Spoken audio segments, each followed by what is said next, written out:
¿Qué pasaría si en lugar de tener un movimiento que es en el eje X, tenemos un movimiento que es en el eje Y? ¿Ok? Igual en el eje Y podemos tener lo mismo. Podemos tener un movimiento rectilíneo uniformemente acelerado o podemos tener un movimiento rectilíneo uniforme. Eso nada más va a depender de si la aceleración es cero o no en el eje Y. ¿Ok? Entonces, las ecuaciones realmente lo único que cambian es que en lugar de la X vamos a colocar una Y, ¿verdad? Y en lugar de referirnos a una aceleración en X, nos vamos a referir a una aceleración en Y. Un caso muy especial justamente de un movimiento en Y es la caída libre. La caída libre es cuando dejamos caer un objeto nada más por efecto de la gravedad. Entonces, cuando nosotros dejamos caer un objeto nada más por efecto de la gravedad y asumimos que la resistencia del aire es despreciable, entonces ahí lo que vamos a tener es que la aceleración es igual a la aceleración gravitacional, que es G, que es igual a 9,8 metros sobre segundo al cuadrado, aproximadamente. ¿De acuerdo? En realidad ese valor de 9,8 metros sobre segundo al cuadrado es un promedio global, pero los valores de aceleración cambian de punto a punto dependiendo de si uno está en el ecuador, si uno está cerca de los polos, porque la Tierra no es completamente esférica, sino que es achatada, y además depende también de otras características propias del terreno en el cual uno esté. ¿Ok? Ahora, lo que sí es importante tomar en cuenta es que si estamos hablando de una caída libre y estamos hablando de la fuerza de la gravedad, ella actúa en el eje Y negativo, ¿verdad? Entonces, usualmente lo que nosotros tomamos como G no es 9,8 metros sobre segundo al cuadrado, sino menos 9,8 metros sobre segundo al cuadrado, para referirnos a la dirección, para referirnos que está actuando hacia el eje Y negativo. Ojo, no importa que un objeto vaya subiendo, ¿verdad? El objeto puede ir subiendo, pero la gravedad no lo va a estar jalando hacia arriba, ¿verdad? La gravedad lo va a estar jalando sin importar si el objeto va subiendo o bajando, la gravedad actúa hacia abajo, ¿de acuerdo? Entonces yo puedo tener un objeto que yo lo lanzo hacia arriba, pero eso no implica que la gravedad sea positiva. En todo caso, la gravedad va a ser negativa, o sea, va a actuar hacia el eje Y negativo. ¿Cómo sería la ecuación escrita explícitamente para la caída libre? O sea, ¿cómo serían más bien las cuatro ecuaciones que nosotros vimos para el movimiento rectilíneo uniformemente acelerado, pero aplicadas explícitamente para la caída libre? Porque vea que si nosotros estamos asumiendo que la gravedad es constante, ¿verdad? Nada más estamos asumiendo que cae producto de la gravedad y que esa gravedad vale menos 9,8 metros sobre segundo al cuadrado, entonces este es un caso de un MRUA, ¿verdad? Un movimiento rectilíneo donde la aceleración es una constante, nada más que ya no ocurre en el eje X, sino que ocurre en el eje Y. Entonces, ¿cómo se verían las ecuaciones? Entonces ahora tendríamos, por ejemplo, para la ecuación de la posición en Y, entonces tendríamos Y es igual a Y sub 0 más U es 0, pero ahora en Y, por T menos T sub 0. Y aquí voy a hacer algo, voy a incluir el menos directamente en la ecuación, el menos que corresponde a la gravedad, al signo de la gravedad. Entonces ahora vamos a incluir menos U medio de G por T menos T sub 0 al cuadrado. Algo importante con este signo, ¿verdad? Ojo con esto. Ya estoy colocando el menos en la ecuación. Eso significa que cuando yo sustituya G, no puedo colocar menos 9,8 metros sobre segundo al cuadrado. Porque si yo hago eso, entonces sería menos un medio por menos 9,8 metros sobre segundo al cuadrado. Y eso, nada más esa parte de la ecuación, entonces vean que sería más un medio de 9,8 metros sobre segundo al cuadrado. O sea, estoy agarrando el menos y multiplicándolo por el menos y estoy entonces convirtiéndolo en un más. Y esa no es la idea, ¿verdad? Entonces, si ya la ecuación tiene el menos, como lo encontrarán en muchos textos, no es necesario que lo indiquen en el valor de G, ¿ok? Cuando no indica la ecuación el menos, ¿verdad? Sino que más bien la ecuación viene con un más, en algún lado donde viene con un más, entonces ahí sí es necesario que ustedes coloquen el menos en el valor de menos 9,8, ¿sí? Pero entonces mucho ojo, si ya la ecuación trae el menos, no es necesario colocarle el menos al valor de G. Ok, entonces seguimos.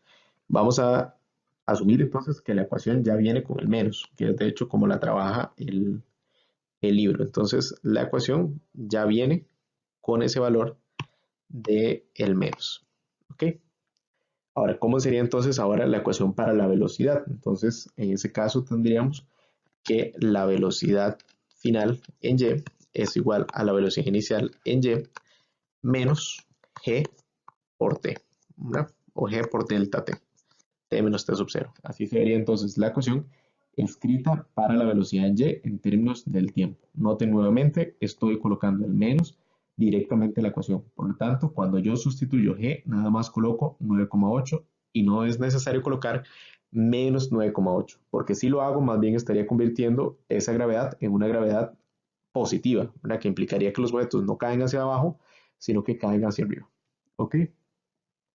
Y así podemos hacer con las otras dos ecuaciones, ¿verdad? Entonces, también tenemos una ecuación que dice que la velocidad en y al cuadrado es igual a la velocidad inicial en y al cuadrado, y ahora sería menos 2 veces g por delta y, o sea, por y menos y sub 0. Y la última, que sería y menos y sub 0, va a ser igual a vy más v0y entre 2 por t menos t sub 0. Entonces, estas cuatro ecuaciones son las que permiten describir un movimiento que está en caída libre. ¿Ok? Entonces, es un movimiento rectilíneo uniformemente acelerado, cuya aceleración en este caso es la aceleración gravitacional, que estamos llamando g, y que de manera, digamos, simplista, estamos diciendo que vale menos 9,8 metros sobre segundo al cuadrado. Y además, ya las ecuaciones están incluyendo ese signo menos. Por lo tanto, a la hora de sustituir ese g, nada más lo voy a colocar como 9,8. Ok, entonces para ejemplificar esto que acabamos de ver, vamos a resolver este problema. Y este problema también proviene de un parcial. Y entonces en ese parcial, que si no me equivoco es del primer semestre del 2018, nos preguntaban, un halcón peregrino está en la cima de un acantilado a 60 metros de altura sobre el suelo. En el instante t igual a 0 segundos, comienza a volar verticalmente hacia abajo, partiendo del reposo y con una aceleración constante de magnitud 6 metros sobre segundo al cuadrado. Ojo ahí, la aceleración nos la están dando como 6 metros por segundo al cuadrado, entonces no puedo asumir que el halcón está en caída libre. ¿Por qué no puedo asumir que el halcón está en caída libre? Bueno, o sea, probablemente él tiene sus alas abiertas, ¿verdad? Él justamente está controlando su aceleración y entonces él no cae a 9,8 metros por segundo, sino que cae a 6 metros por segundo al cuadrado. ¿Ok? Y bueno, dice que eso lo hace para atrapar un alimento que poco después le arrojará su entrenador. El entrenador se encuentra en el suelo, en la base del acantilado, alineado con la trayectoria de descenso del halcón. ¿Ok? O sea, todo este problema ocurre sobre una línea. Por eso podemos utilizar justamente las ecuaciones, ya sea del MRU, del movimiento rectilíneo uniforme, o del MRUA, del movimiento rectilíneo uniformemente acelerado. Pero en ambos casos son movimientos rectilíneos. Dice que al momento de arrojar el alimento lo dirige verticalmente hacia arriba desde una altura de 1 metro sobre el suelo. ¿Ok? Entonces ya tenemos cuál es la posición en Y inicial del alimento. Si el alimento es atrapado cuando se encuentra en el punto más alto de su recorrido, a 7 metros de altura sobre el suelo, determine. Las preguntas son, ¿cuál es la rapidez del halcón peregrino al momento de atrapar el alimento? La pregunta B es, ¿cuál es la rapidez inicial con la que el entrenador arrojó el alimento? Y la pregunta C es, ¿en qué momento, después de que el ave se lanza en picada, el entrenador arrojó el alimento? ¿Ok? Entonces, esas son las tres preguntas que tenemos que responder. Entonces, la primera, ¿cuál es la rapidez del halcón peregrino al momento de atrapar el alimento? Entonces, lo que requerimos es el valor de velocidad final, ¿verdad? Porque el valor de velocidad final, o bueno, estamos asumiendo en este caso que el inicio del movimiento es cuando el halcón se lanza y que el instante final es cuando él logra atrapar el alimento. Entonces, lo que yo quiero es la rapidez del halcón peregrino al momento de atrapar el alimento. Entonces, eso lo voy a tomar como el instante final, ¿sí? Entonces, yo ocupo la velocidad final. Tengo la velocidad inicial porque me dicen de hecho que el halcón parte del reposo, ¿verdad? Entonces ya tengo la velocidad final, perdón, la velocidad inicial. Y además tengo la aceleración del halcón peregrino que me dicen que es 6 metros por segundo. Y además tengo cuánta distancia tiene que recorrer, porque dice que él alcanza el alimento cuando está a 7 metros y él parte de un acantilado que mide 60 metros, ¿verdad? Entonces, bueno, si nosotros dibujamos ahí rápidamente más o menos cómo se vería la situación, entonces lo que tenemos es que más o menos ese es el acantilado y vamos a asumir que el halcón peregrino se dirige hacia abajo. Entonces aquí vamos a tomar y igual a 0 y aquí vamos a tomar y igual a 60 metros y en el instante donde atrapa el alimento tenemos que y es igual a 7 metros, ¿verdad? Y vamos además a asumir que la aceleración es de 6 metros sobre segundo al cuadrado, ¿ok? Entonces, en ese caso, para obtener la velocidad final, a partir de la velocidad inicial, la aceleración y el delta y, podemos utilizar la ecuación que nos dice que la velocidad final al cuadrado es igual a la velocidad inicial al cuadrado menos 2 veces la aceleración por el delta y. Entonces, ¿cómo sé yo que tengo que utilizar esta ecuación?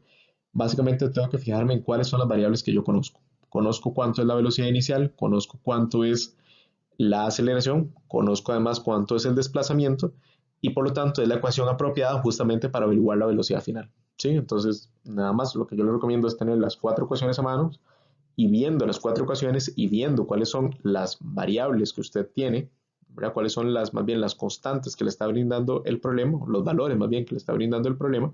Entonces, a partir de esos valores, usted determina cuál ecuación usar. ¿Okay?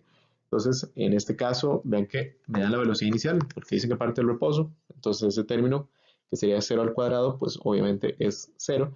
Y nos queda nada más 2 veces la aceleración por el desplazamiento. Coloqué ese menos ahí en la fórmula porque vean que igual este es un movimiento que se da hacia abajo, ¿verdad? Entonces, el halcón se acelera en la dirección de y negativo, ¿ok? Entonces, tiene una magnitud de 6 metros por segundo al cuadrado, pero el menos básicamente me va a indicar eso, que el halcón se está acelerando hacia abajo, ¿ok? Y bueno, entonces en ese caso básicamente sería sustituir, y entonces tendríamos que la velocidad va a ser la raíz cuadrada de 2 veces la aceleración por el delta y.